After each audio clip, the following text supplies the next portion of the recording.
Sorry, reaction. Si Adjong Manggod, produkto manggod ni siya sa warlordism nato diri sa Mindanao. So I don't think he is the proper person to talk about decency, dignity, and civility. Kay ang iyahang pagdaog din ha sa Lanao tungod na sa grip sa ilahang dynasty. Isa Pabor po daw pa sa ni China. si Ortega, mura po ni siya og si Adyong. Produkto sa ano Warlord.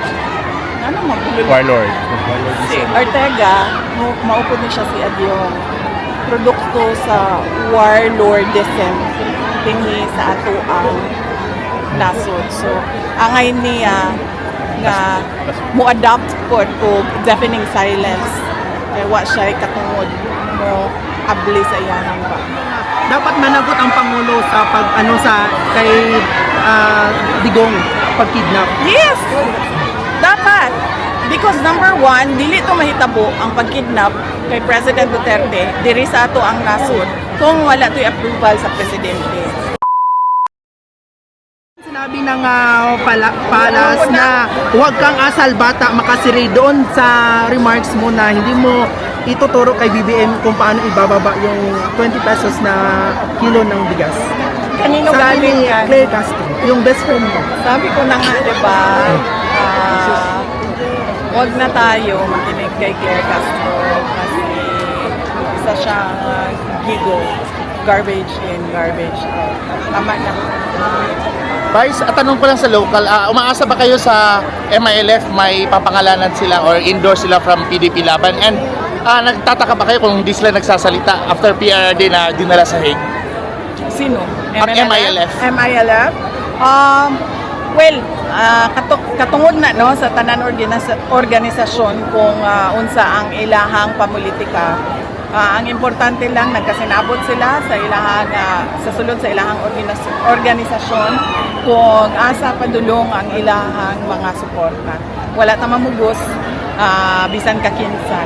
Kita nagapresenta lang sa katauhan kung paunsa sila una magpili og mga leaders base lang sa historical mistakes nato in choosing our leaders. And next is wala sila nabanggit about after your father na straight dinala sa Hague? na vote sa PDP, sa Duterte Senators. VP, according kay Congressman Adyong sa Lanao po, urge Vice President Sara Duterte to stop her shame campaign against administration candidate and call on a political leader to restore decency, dignity, and civility in the conduct of electoral campaign. Anong reaction mo dito? Okay, pahiram ko sa mga po Dara, VP. Kay Adyong na VP. Adjong, shame campaign against the administration called on all political leaders to restore decency, dignity, and civility in the conduct of electoral campaigns. Sorry, reaction. Si Adjong Manggod, produkto manggod ni siya sa warlordism nato diri sa Mindanao. So I don't think he is the proper person to talk about decency, dignity, and civility. Kay ang iyahang pagdaog din ha sa Lanao tungod na sa grip sa ilahang dynasty. Napa VP. Next. Kanang susunod. Contrary to her very outspoken nature, House Deputy Majority Leader Paula Ortega, the 5th of La Union on Monday said impeached Vice President Sara had seemingly adopted what may be described as a deafening silence when China made illegal activities in the Philippines, Sandy Cay, which is part of the Spratly Group of Islands. South China Isa Sea. niya ang ginaistoryahan. Kani si Murag- Kuan, isa pabor po daw pa sa ni China. si Ortega, mura po ni siya og si Adyong. Produkto sa warlord. Si Ortega, maupod ni siya si Adyong. Produkto sa warlordism dinhi sa ato ang nasod. So, angay niya nga mo-adopt po og deafening silence. Kaya wa siya katungod mo abli sa iyahang ba. Where does her loyalty really lie? China or Philippines?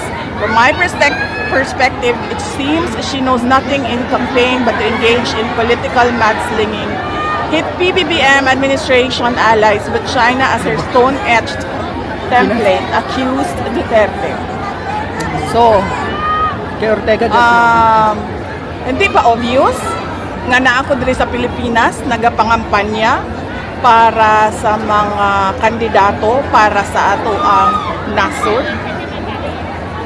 So, of course, I am pro-Philippines and nothing else. She's been going around hitting almost everybody, but never China. Of course, kung ngano atakihon man ako ang China sa ato ang kampanya diri sa Pilipinas.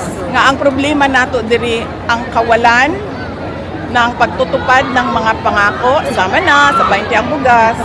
And finally, sa pangalan na niya? Ortega. Kana iyang pangalan. Don't change the topic, boy. The topic is promises made and broken again and again. Last two questions. Napa VP, katong ningon ka gahapon, i-repeat lang namo nga dapat managot ang pangulo sa sa kay Digong pagkidnap. Yes! Dapat! Because number one, dili to mahitabo ang pagkidnap kay President Duterte diri sa ato ang nasod kung wala to'y approval sa presidente. Dili na makalihok tanan dili na mo stand down ang AFP, dili na mo lihok ang PNP kung walay go signal sa ilahang mga secretaries, kung walay, di ba yan masyadong malapit? Hindi naman, ma'am. Gwapa kay kadra VP oh. Yan. Tama, lapit. Kanang di na makalihok ang PNP, dili na makalihok ang AFP kung wala na approval sa ilahang secretaries. And walay secretary nga mulihok kung walay approval sa presidente. And yes, Last. dapat siya managot kasi that is an impeachable offense. It's a culpable violation of the Constitution and betrayal of public trust because they allowed a foreign jurisdiction to intervene in our national sovereignty. We did not have any obligation to cooperate with the ICC because we already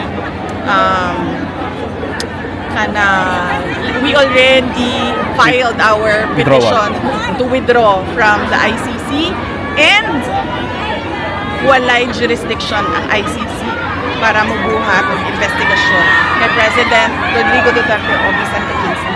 So yes. Last question. Yeah. Nakalimot na po tayo sa Visayas and Mindanao, even in Manila. So ano yung mga common na hinaing ng mga mamamayan na i-address ng Duterte and Senator candidates given a chance in the Senate? Yes, ma'am. Ang kanila is kung ano yung nasimulan ni Pangulong Duterte. PRD promised build, the big ticket infrastructure projects. PRD promised peace and order sa ating bayan.